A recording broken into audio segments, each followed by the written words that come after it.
Unfortunately, the Miami Herald just completely degraded themselves with this report, despite having a full list of facts from the Department of Homeland Security. It's another example of fake news. And the May border numbers speak for themselves. Not a single illegal alien was allowed into this country because of this administration's border policies in the month of May.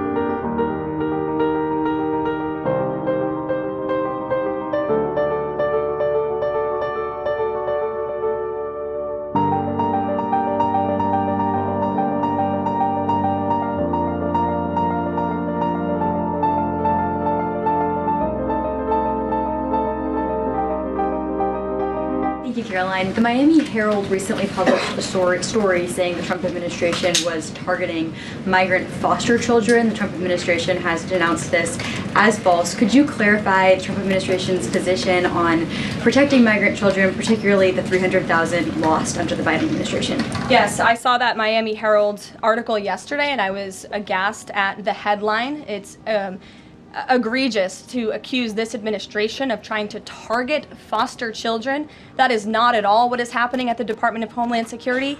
And I learned that the Department of Homeland Security actually tried to work in good faith with this reporter to get this story right, to explain that this administration is trying to protect foster children. We are trying to keep children out of harm's way, even if that means their parents are not law-abiding citizens. We want to protect children, unlike the previous administration, which allowed children to be trafficked and raped, and in some cases killed because of the open border policies.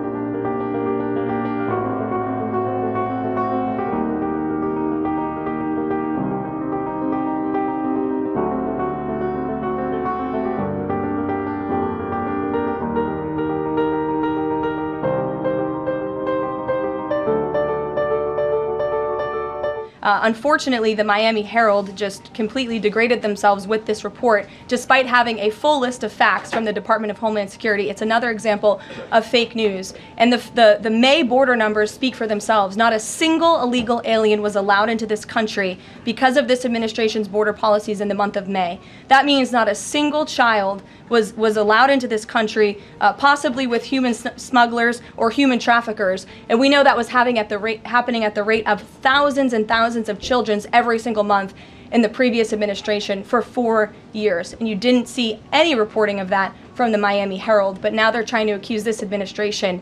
And we tried to give them the facts, and they refused to report them. So thank you for bringing that report to light.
DIA report was low confidence intel. Can you share what other assessments are currently underway to get to the bottom of just how effective these strikes were?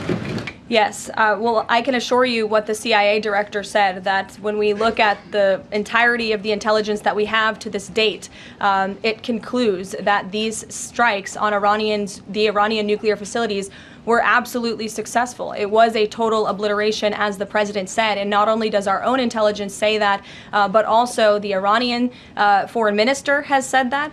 We saw Israel conclude the same thing based on their own intelligence. We also had the United Nations say that as well. So I think the only other time the United Nations, Israel, Iran, and the United States has agreed on something is that the sky is blue, but they all agree that Iran's nuclear facilities were completely demolished. And I would just like to reemphasize, you mentioned this was a low confidence preliminary intelligence assessment, and the entirety of that assessment was not leaked to the media. Only tidbits of that assessment were leaked to CNN. And we have seen this playbook run before, where you have people in the intelligence community, or perhaps on Capitol Hill, we don't know, but I believe the FBI is investigating to find out who that leaker was, because it's illegal and they should be held accountable for that, leaked bits and pieces of an intel assessment to push a false narrative. And it's to the same reporter, I will add, Natasha Bertrand of CNN, who has done this in the past. In 2020, it was Natasha Bertrand who had 51 intelligence analysts falsely lie to her, but she still put it on paper for some reason,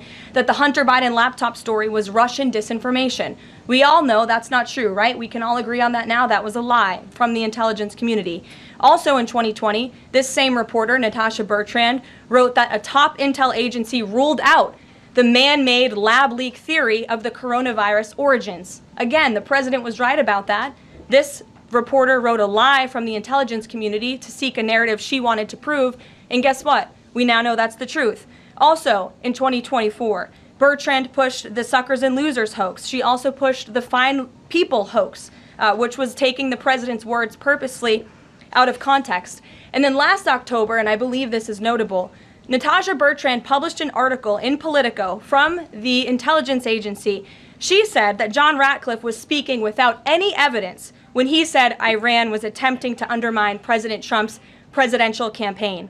And then we, of course, found out that was absolutely true. In fact, the Biden administration declassed an intel report which said they had high confidence that Iran had done exactly what Ratcliffe alleged. They did run an influence campaign to hurt President Trump's candidacy. In fact, we know the Iranians tried to take President Trump's life.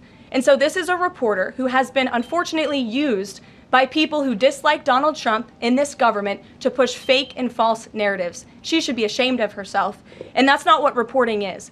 Journalism is trying to find the facts and the truth. And this week we saw this same reporter being used to push a fake narrative to try to undermine the President of the United States, and more importantly, the brave fighter pilots who conducted one of the most successful operations in United States history. And I think the American people fully know that this operation was a complete and total success.